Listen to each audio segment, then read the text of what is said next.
very late, and I'm sorry that it's so late. Um, but there's no time to sleep where, information is pouring in. It's just pouring in. And so today is 1,666. I think it's 66. I have 65 up there. I'm going to have to recalibrate my days because, gosh, so much is happening. And we are really the breaking news. We're doing the work of what? The mainstream media. We're doing the work of mainstream media. It is day 1,665. I'll just say that. But the major point is in July of 2020, our son was severely retaliated and premeditatedly, treasonously murdered on Fort Bliss for reporting the criminal trafficking, the cartel infiltration, the those that have sold us out and aligned with the cartel, got in business with the cartel, and created a constitutional crisis right there in El Paso. This is what we're dealing with. And when Richard went there as a young soldier, a distinguished honor graduate, and his cycle and basic training in AIT, totally dedicated to the country and being the best soldier, um, wanting mentors, wanting leadership. What did he find himself in? A criminal cartel syndicate, which the president now has called and designated. And I can't say it online. I'm not allowed to say it online. A terrible group that brings a lot of horrific crime into the region.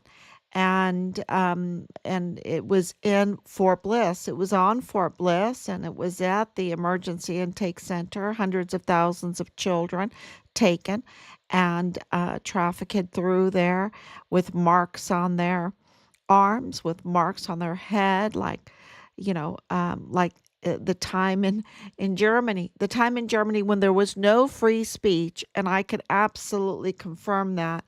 I was watching our Secretary of State Marco Rubio's, um, uh, I think it was NBC or CBS, whatever mainstream media that are absolute fake narrative people that because our vice president was in Germany, and I have to talk about this just a little bit because it is dear, needs a little bit of insight.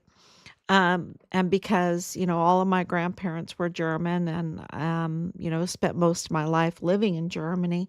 And I can tell you this, that during World War II, there was no free speech or free elections in Germany. My grandmother told me she was given a paper. The funny man with the mustache, his name was already checked off. She was allowed to fold it. The brown shirts were all around her, and she had to put it in a box. And that's how the vote went. There was no free speech, there was no free choice. It was absolutely a dictatorship. It was absolutely a terrible regime. And people that had um, mental health conditions were taken also, and put in those camps. People that are in line with those kind of funny mustache regimes don't care about people with severe mental health conditions. They will absolutely sell them out, make them patsies, and groom them, whatever, or just send them somewhere. I don't know. They don't care about them. They'll send them to the Alcatraz of the Rockies for 7,000 years, right? That's what they're going to do. They're going to send them to 90 consecutive life sentences. um, and after absolutely exploiting them. um, it's just it just all kind of comes together. But I absolutely know. And um, that there was no free speech in Germany. One of those questions you ask is, how can that happen? How can something like that happen? How can the people allow it? It's because you have constitutional crisis. And Germany is not that big of a country, right? It's not that big of a country. And, El Paso is a huge place, and there's a constitutional crisis. And how can something like the Walmart mass shooting happen?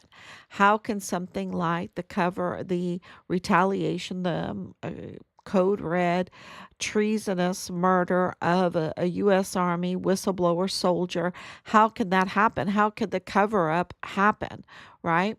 How could this happen? And it's because of of a constitutional crisis regime that has gripped El Paso, and it is absolutely intertwined with the Mexican cartel, and they are a terrible group. They are a terrible, terrible group, and you can add President Trump's designation onto that, and they have created a compromised society because um, of the fear mongering of the absolute things that happened to Richard, right? The things that happened to Richard, and they absolutely have the media, just like in World War II era Germany.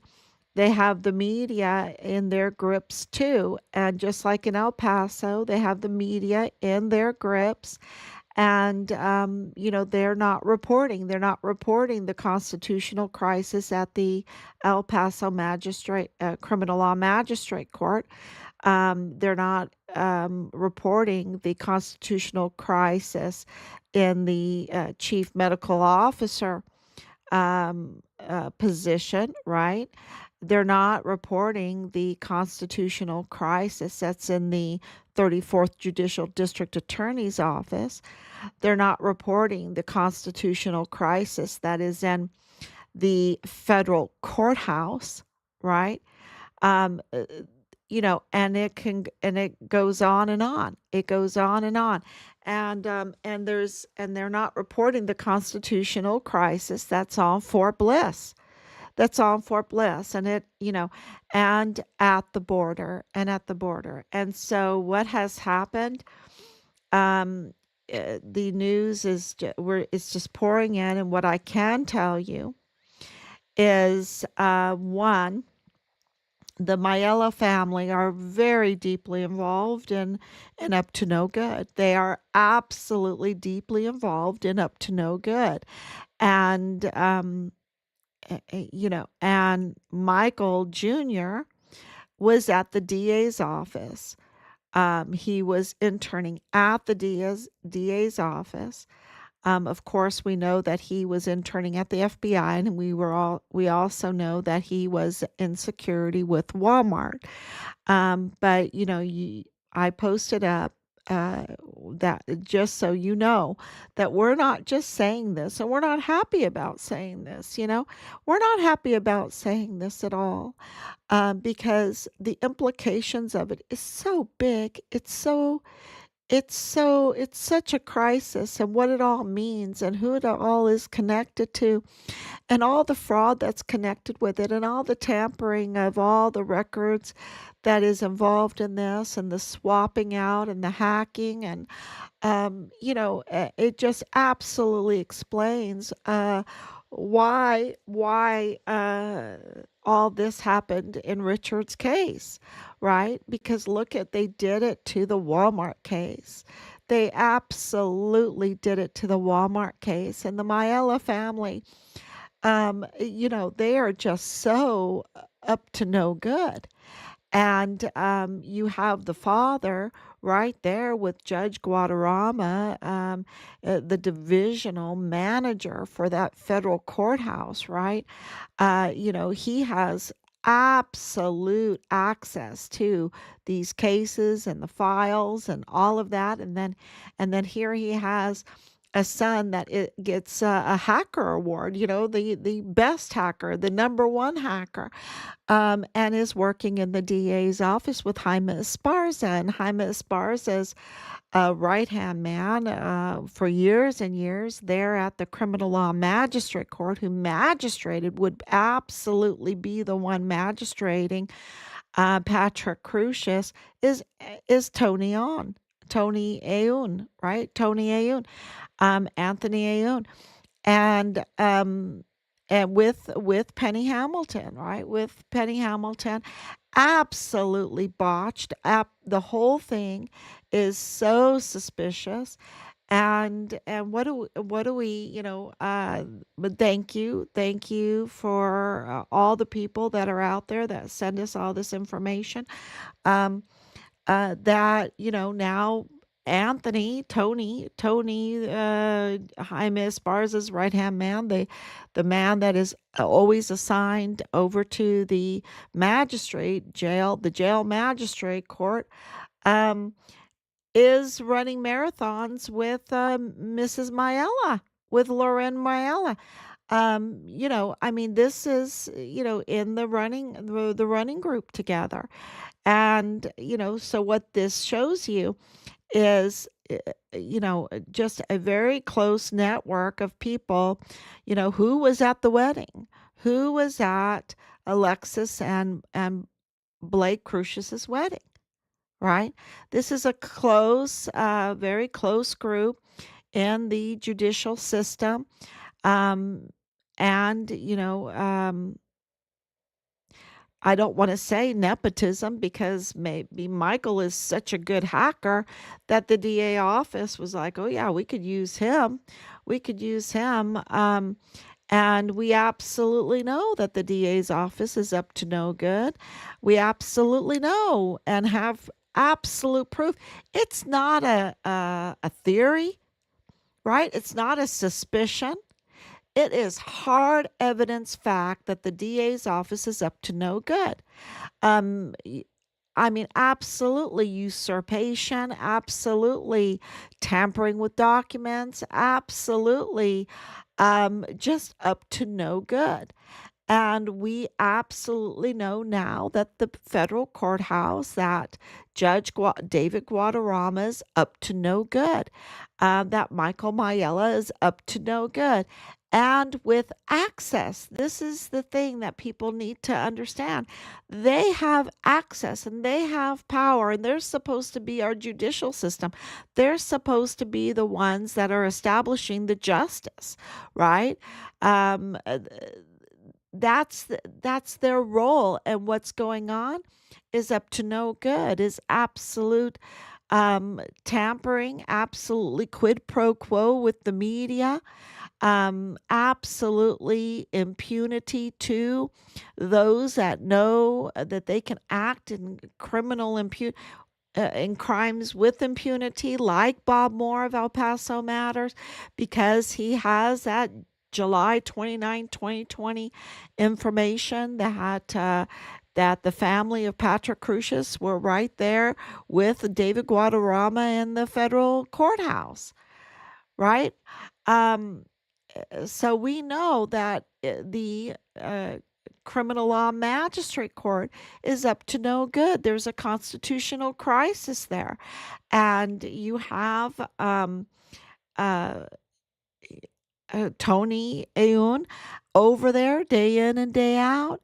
Um, and he absolutely knows that they're up to no good over there, and that since 2015, I guess the spirit of the little man with the mustache, no free vote, is over there, because the vote for El Paso has been denied. And I, absolutely understand what I'm saying with that comparison. The comparison is what my Oma told me, that you get no vote, you get no voice, you get no choice It is just right there, pointed in front of you, and you get no choice. And that's what happened in the El Paso Criminal Law Magistrate Court, and it is still going on over there. And it's an absolute constitutional crisis. And cases are being absolutely botched, botched. And don't tell me, don't tell anyone that understands this case that this is all coincidence or that, oh no, you know, we're just going through the whole timeline for Patrick Crucius and, knowing because of the confirmation that we received that Patrick Crucius surrendered himself twice. And so let's put that in the timeline, right? Let's put that in the minutes twice, and he's clean, and he went and got an orange and he did this and did that. I mean, and then no police are around, not one police. And this is this is a problem. No security guard. People have to understand that Walmart sells weapons. Walmart sells weapons and ammunition. Walmart has to have a security guard. It has to have a police. If they don't have, then it is absolutely necessary for the city to understand that where weapons are sold, where bullets are sold, that there needs to be some kind of security, that there needs to be some kind of police, and uh, and I'm absolutely a First Amendment person, Second Amendment person. I'm a Second Amendment, pack your weapon, uh, all the way. But there has to be security, right? There has to be where they sell it, because you don't want someone breaking in and stealing those, or just being up to no good where they are at. I mean, that's just common sense. And it's so, this is Representative Veronica Escobar's territory, and she's all about gun control. She's all about bullet control, right? She's all about all that. And yet, Walmart in El Paso had no security guard, had no police, had no quick police response. I, you know, uh, and then you have, do not tell me that this, and then the police take, what is it, 11 days, not even, maybe 11 days. Really, when you take out the weekends, it's a 7 days before they hand it over that their investigation is complete. I mean, when you start looking at the timeline, it is just really, really shocking. And when you start looking at the payrolls of, who's on the payroll there in our judicial system in El Paso, it really is telling. It's really telling. I mean, we even found Priscilla Mata's name. So Priscilla Mata's there in the arresting. She absolutely knows all about the arrest. Well, who is Priscilla Mata? Well, she is the wife of a major reporter who we were absolutely providing information to. Uh, and never told us that his wife is there when Richard uh, uh, was retaliated against, when Patrick Crucius was in there. I mean, where is the honesty? Where is it is just, something is really rotten. Something is really rotten. And to see Michael Maella's Jr.'s name, I mean, it's been one heck of a day again. Getting all this information, checking it out, checking it twice, checking it three times, so that we got the Anthony Aoun yesterday, making sure that we knew exactly who he was, how was he related to all of this, to know that he has spent most of his service to or is it service his time with the DA there at the the jail magistrate office or court, where Richard's picture was, don't forget that that was leaked. That was leaked out, and we have an inquiry for that. That's not that big of an office. And you got all this funny business going around with the with with now the Maella family. And there's more, y'all. There's more that we are double checking and triple checking. And we are reporting it. We are absolutely putting it out there because who is reporting? Who is reporting this?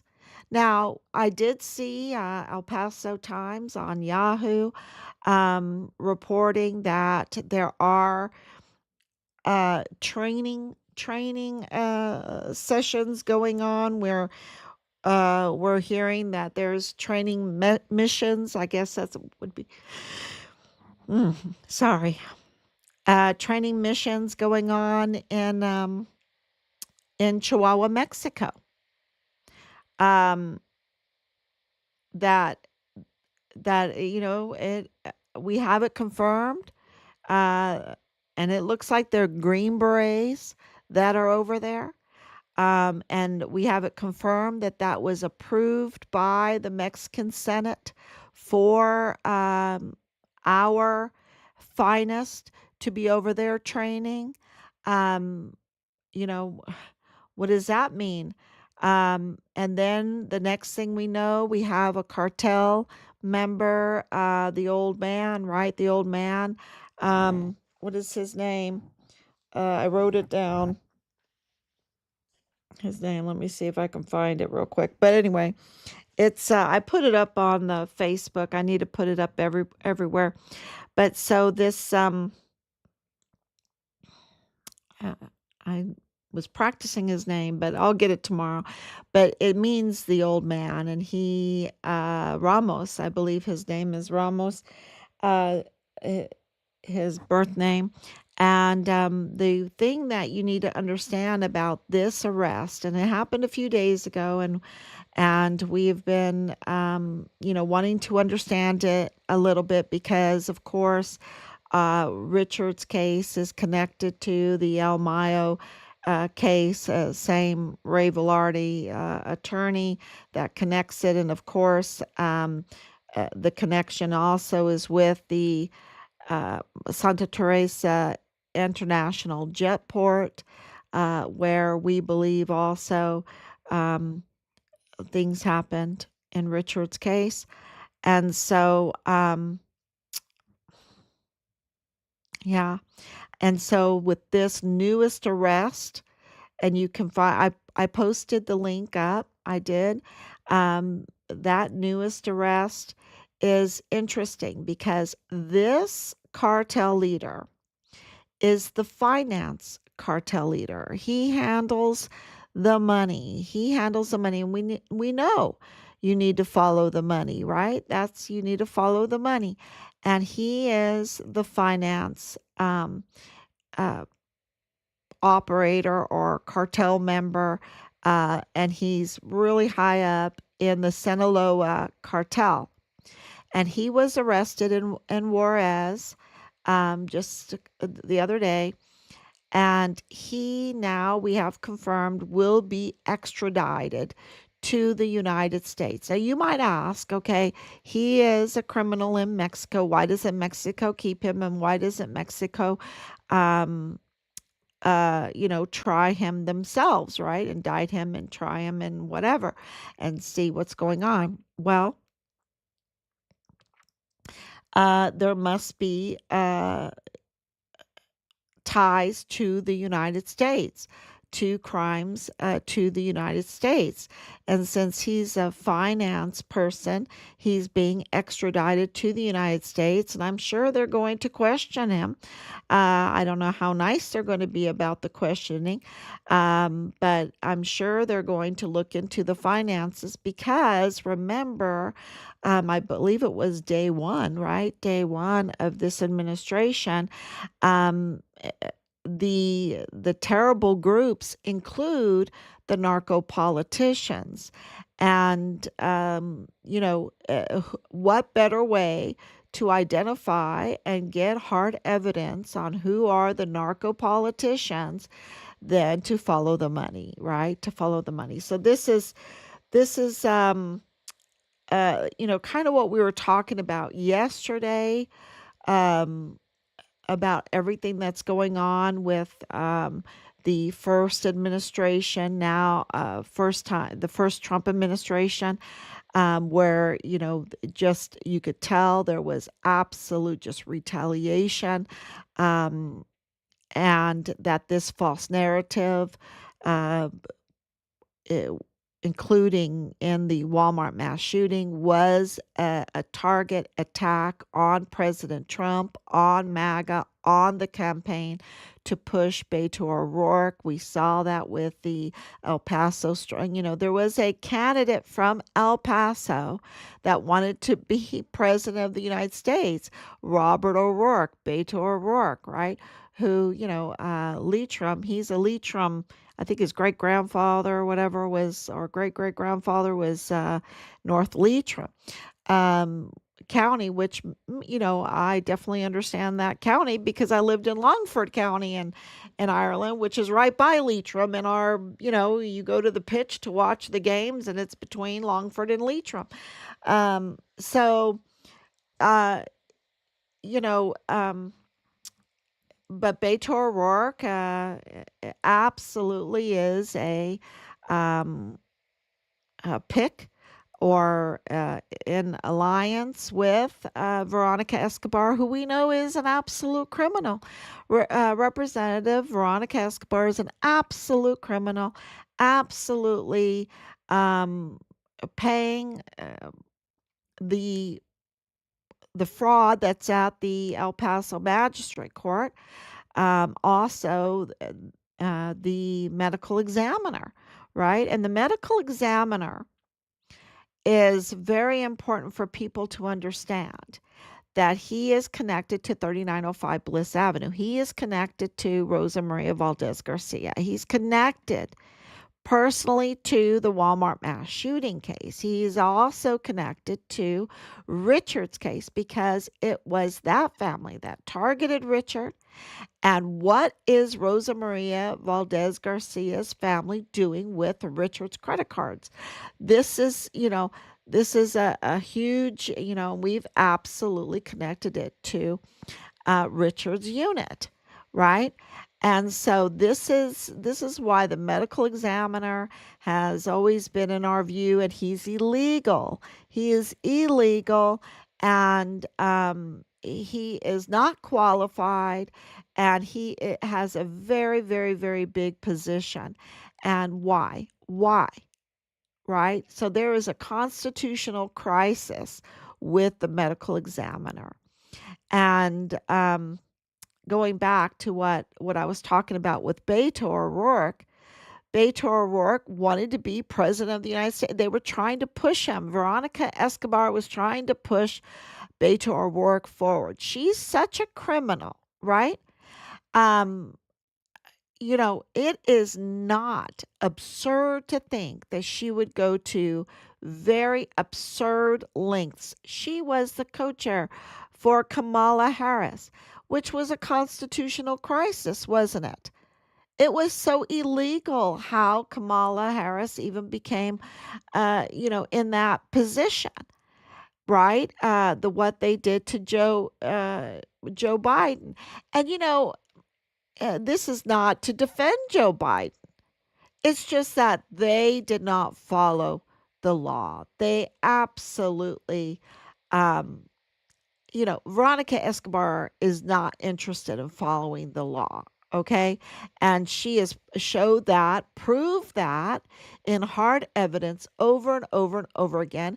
And she can't even manage a campaign. She was given over $1 billion and still winded up in debt. $1 billion. You know, it's not that she was given 100 million.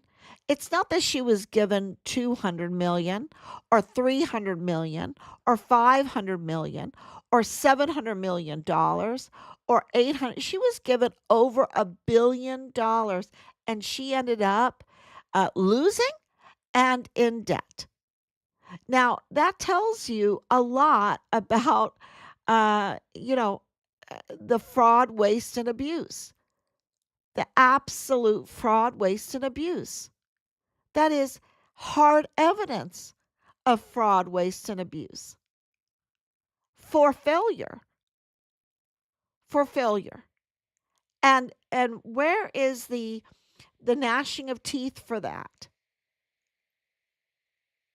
They're not gnashing their teeth because, so and so got 1 million, so and so got 2 million, so and so, it's just absolutely. If I was a Democrat that gave to that campaign, I'd be so angry. I'd be, I don't know if anger is the right word, disgusted. Absolutely, it's a disgust. It's a disgust. And so you have Beto O'Rourke being pushed by Representative Veronica Escobar. Okay, what is she doing pushing him?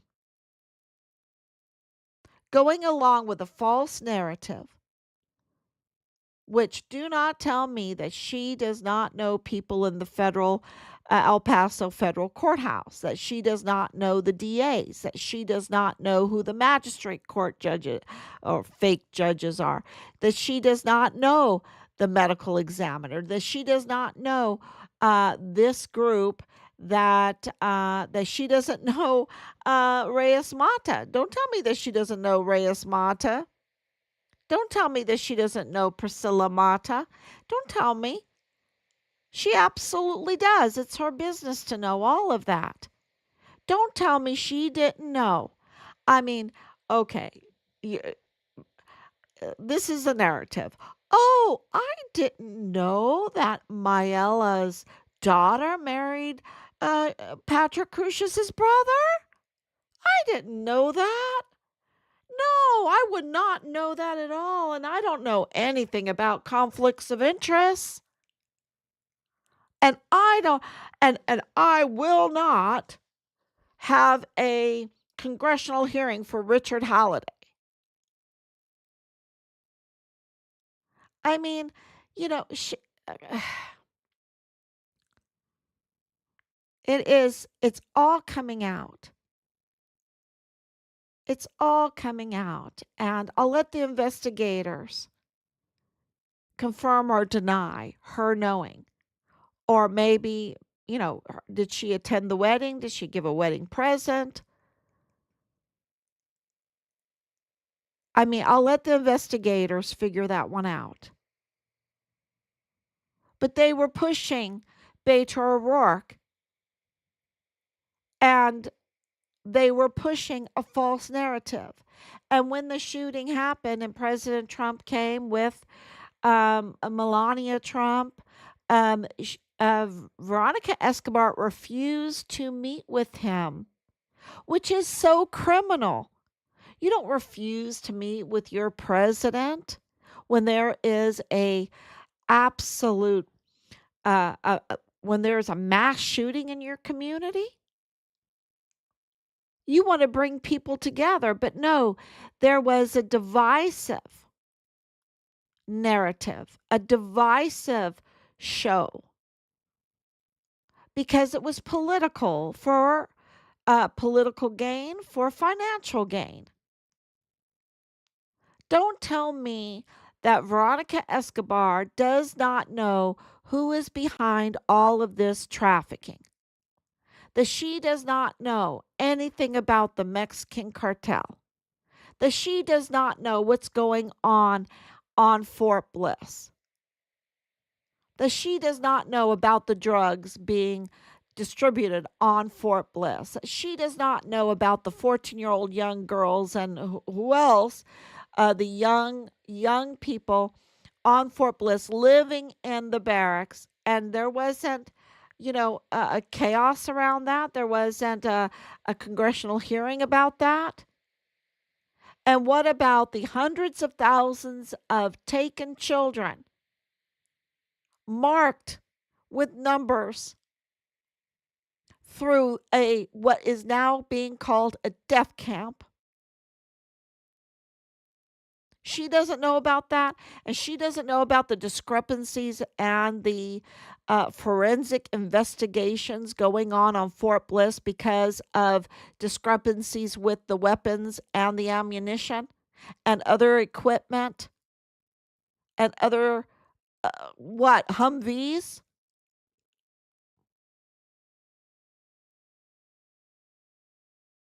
uh, night vision goggles, uniforms, maybe medical, and she doesn't know about all the discrepancies. These uh, perfectly healthy people going around saying, "Oh, on my license plate, I'm disabled." What? She doesn't see that. She doesn't see the constitutional crisis in her own district.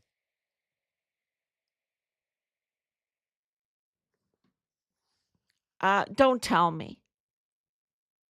Don't tell me. Because the hard evidence confirms otherwise. And this was absolutely the Walmart mass shooting case was absolutely designed and manipulated to be an attack, a political attack on President Trump. Why? Why?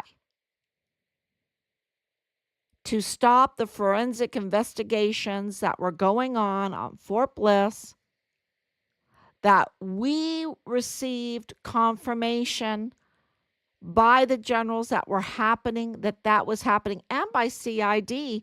Marlon Soto confirmed it too. And why is that important? Because Richard was a whistleblower in what was going on there. And the way you stop it from happening is to change the administration. And what better time for everyone to see it than to see it right now, where you see Doge doing their forensic investigations into the different agencies and revealing all of the fraud, waste, and abuse, the criminal activity that's going on. Absolutely, I want to use the R word, but stealing from the American people, from the American future, because of all the debt that this has put us in, because they never had a full belly. They got more and more people involved and took more and more and took more and more and destroyed more and more with their terrible group. And now you have the arrest of the finance cartel member that's being extradited to the United States. And and why? So to get the information, to follow the money, who are the politicians, who are the narco politicians that are involved in this? Because it all is, and don't even believe me. Go look for yourself. Put it all together. Make a few charts. Follow the money. Clearly, there is a constitutional crisis. Clearly, there are compromised politicians. Clearly, there are compromised individuals in the judicial system. Clearly, there is a connection with the Mexican cartel. Clearly, Billions of dollars are involved. Clearly, the Walmart mass shooting was a absolutely manipulated, terrible, murderous case that was manipulated to put out a very divisive, false narrative, terrible narrative. It's hard to read through what Ernest Christopher Grant said. He was the media sweetheart. He's the one that said the most terrible things. And then you have other articles that they interviewed people and they buried them. They buried them because it was different narratives, the shooters in jeans, shooters in black, multiple shooters, shooters with M4s, you know, security guards with M4s. You have, uh, all these other narratives, and then you have all these discrepancies. You have all these uncomfortable questions that you want to ask. How did they do the lone shooter in one day, figure that one out? And then why is the case frozen? And why is it that the people that are surrounding the case that know information, why are they Patrick's family? Why are they also in the DA's office? Why are they professional, I guess, super good computer people from winning an award of being the best hacker? Why, I mean, and why are they connected to so many other people that play a huge part in this? And where is the El Paso Community Foundation's transparency on the distribution of over $12 million of Walmart victims funds? Because we're hearing that that's so fraudulent, and that even some people were paid for mental health care services or whatever. That'll be breaking news. That'll be breaking news in the next couple days. Uh, it just goes on and on. And why is this important? Because it shows the motive, that there was plenty to be reporting that, and I know for a fact because he told me, Mom, it is just so bad. It's so bad. And for Richard to say that, it's so bad. To even be, it's not like he could explain it because it was so bad, it's hard to explain. I mean, I've had to come on every day for 4 years, and it's still hard for people to understand and to take it in, this whole case. And with the Walmart mass shooting case, it's hard for people to even realize, and they don't even know. We can't even tell them about all the retaliation that we've received and other people that what they have received, and that the only explanation for all of that kind of retaliation are that there's bad paid actors. It's kind of like the whole J6 thing. People didn't believe that there were bad actors there at J6 to try to uh, uh, get people to trample, to get some kind of violence to happen there, right? That there was such little violence. I mean, there was violence, but for a million people, there was very little violence, with all of the instigating that was going on by the bad actors. And now we hear that there were thousands of FBI's on this case. And so I'm telling you that there were bad actors. There's bad actors, like I got this Thomas Garrett who contacted me in 2022, and uh, and he's, I mean, that whole connection. Um, with Michael Garrett, the Richard's four-star general, Michael Garrett, and all of that kind of retaliate. People just, it's so hard to explain that billions of dollars are made by this criminal syndicate by doing unlawful activities, billions of dollars that are so harmful that they sell their soul, they sell out their country, they sell their countrymen out. Everything that's good and praiseworthy and noble and honorable and true, they sell it out. They sell out their creeds, they sell out their oaths, and it doesn't even make them happy. I mean, I have one picture of Lorraine Maella. She's in the junior, what is it, the junior league. She's vice president of junior league. She looks so miserable. She looks absolutely miserable. I mean, I don't know how you're happy in this situation. You can't be. I get, she looks absolutely miserable. And so it just shows you, it's a huge lesson that when you have no honor, when you have no integrity, when you have no love, because that's what love is. Love is putting other people before yourself, right? Doing something good for another person, obeying the law so other people won't get hurt, giving restitution. Um,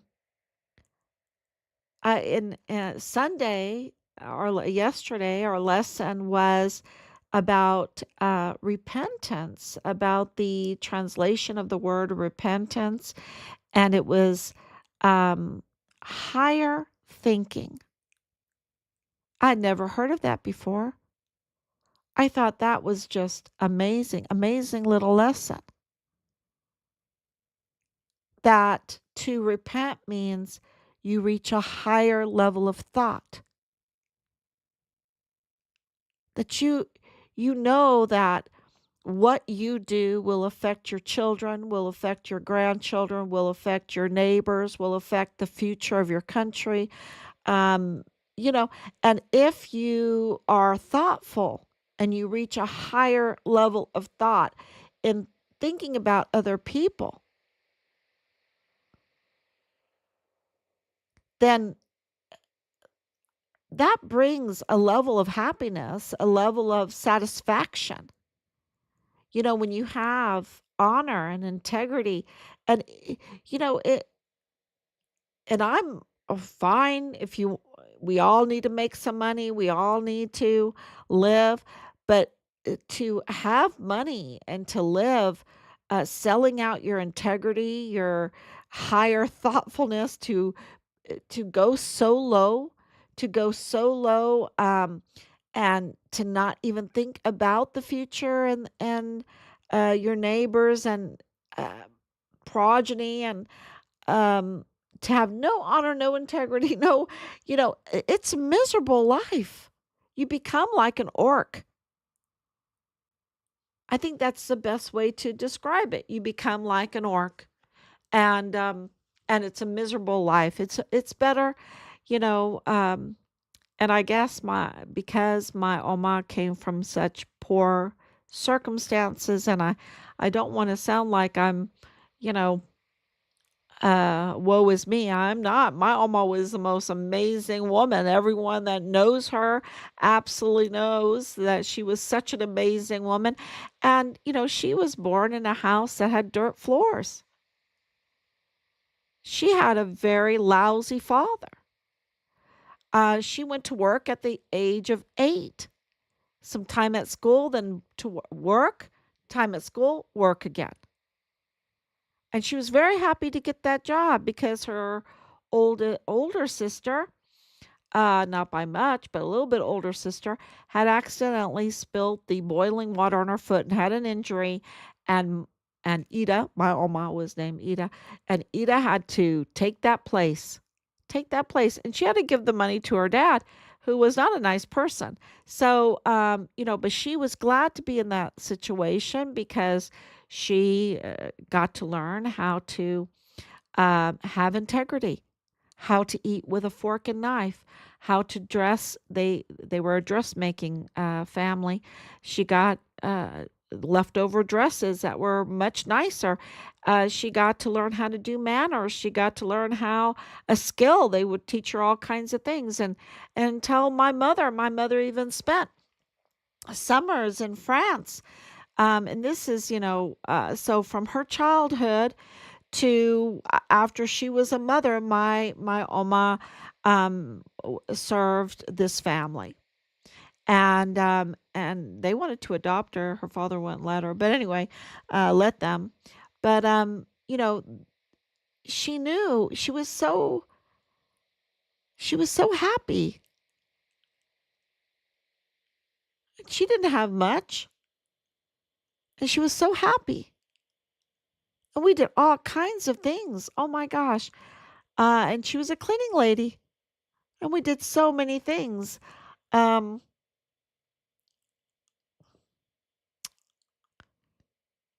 because she always had her integrity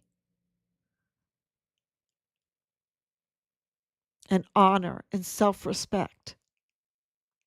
And these people absolutely don't, and they are miserable.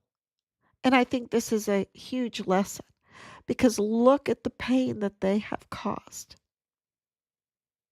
Look at the millions and millions of dollars that could have gone to the betterment of El Paso and El Paso County. Millions.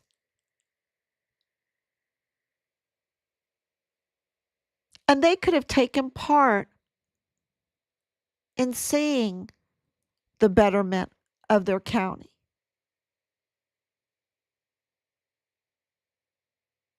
But they have no self respect and they are absolutely up to no good.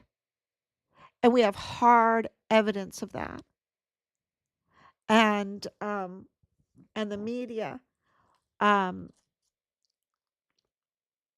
and so what am I trying to tell you? Trying to tell you that right now this new administration, they are on it. We are getting so much information because they are on it. They just arrested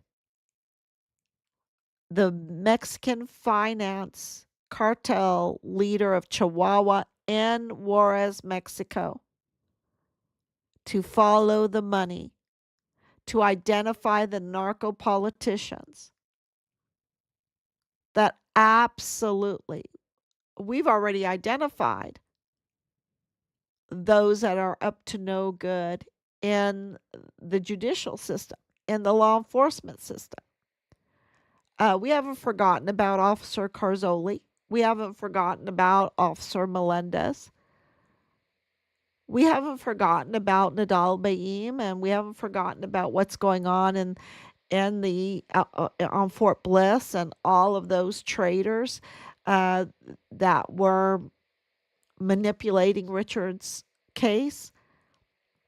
And we absolutely continue to demand the arrest of Leilani Hart. Leilani Hart. And wouldn't that be something if the Mayas really enjoyed time with the Hart family? Wouldn't that be something? Because Leilani Hart needs to be arrested ASAP. It is totally documented. Now, wouldn't that be something if Lorraine Maella and Leilani Hart got arrested at the same time? Um, that would be wow. That would be a wowzer.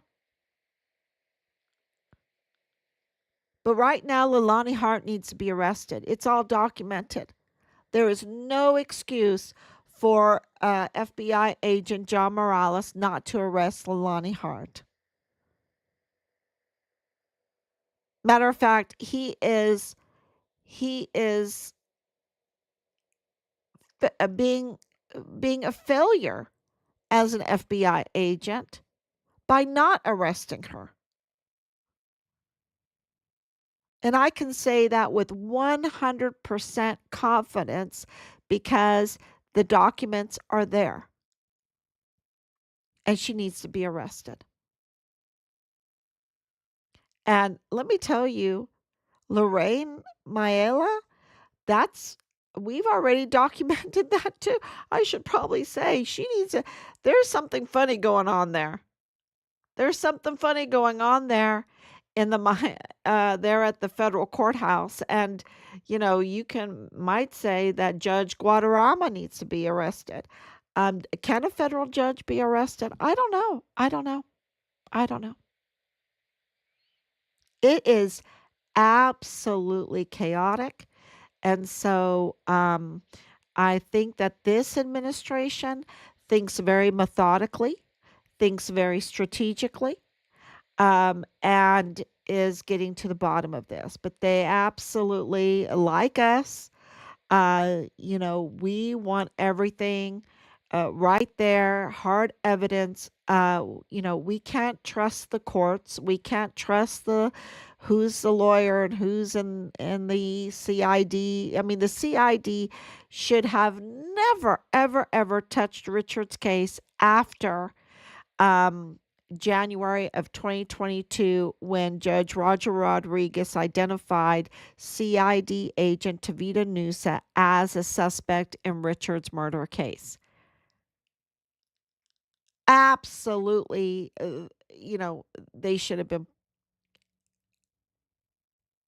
No, CID could not have Richard's case. And it was never a cold case.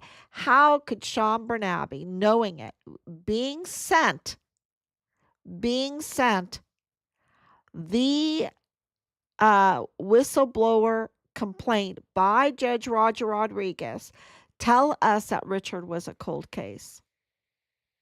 I mean, how lousy, how absolutely, what do you call that? What do you call that? Um, and to not tell us it had to come from Judge Roger Rodriguez calling us to let us know.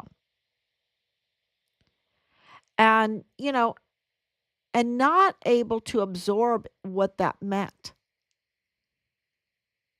Because the common person doesn't, especially when you're in the tragedy, when you're in that situation, you need the military chain of command to have your sons back, to have your families back. That's why we have all of that chain of command and the casualty affairs officer and all of the help that you're supposed to get. And there was a cover up because it's an obvious betrayal. An obvious betrayal. So we're getting there. That's a message that I want to tell you. I get a little overwhelmed with all the information coming in, all the um high level. We're at the presidential level, y'all. We're at the presidential level here. And you know, that was never our goal. Never our goal. But yeah, here we are because the chain of command should have been able to handle this. Representative Veronica Escobar should have been able to handle this. Senator Ted Cruz should have been able to handle this. And, might get, well, Senator Cruz, he's a Republican. He should have been able to handle this. Senator Graham should have been able to handle this. Representative William Timmons should have been able to handle this. Why do we have to go to a presidential level? We have a chain of, so that at the smallest level, you have representation. And yet, Veronica Escobar refuse to hold a congressional hearing. And if any case deserves a congressional hearing, it's Richard Halliday's case, because it's right there on the border. It involves so many other things, and it absolutely is about the constitutional crisis in El Paso and on Fort Bliss. So, thank you so much for coming on for so late, and I will try to come on earlier. It's going to get a little wild, but um, please share. Absolutely, please share. Um, we depend on you for that, to get the message out, because of course we're being shadow banned and that, and just time, just having time, because things are needing to be documented and filed constantly right now. We're going to the post office just about every day. And I wanted to say happy President's Day. Oh my gosh, happy President. We didn't get to go to the post office today because it's President's Day, but just about every day we go to the post office because of all the filings. And of course, we have a huge email list, and we do that, but we also back it up with hard copy. So, and that has to be registered mail, right? That has to be registered mail. So it is, it's a huge undertaking, and we couldn't have done it without you. We couldn't have done it without your prayers. And it absolutely, um, it's happening. It's happening. And if you want to know the motive, it's billions of dollars. That's their motive, to protect the criminal syndicate of criminal trafficking. That's what the motive is. So thank you so much, and I'll be back tomorrow. God bless.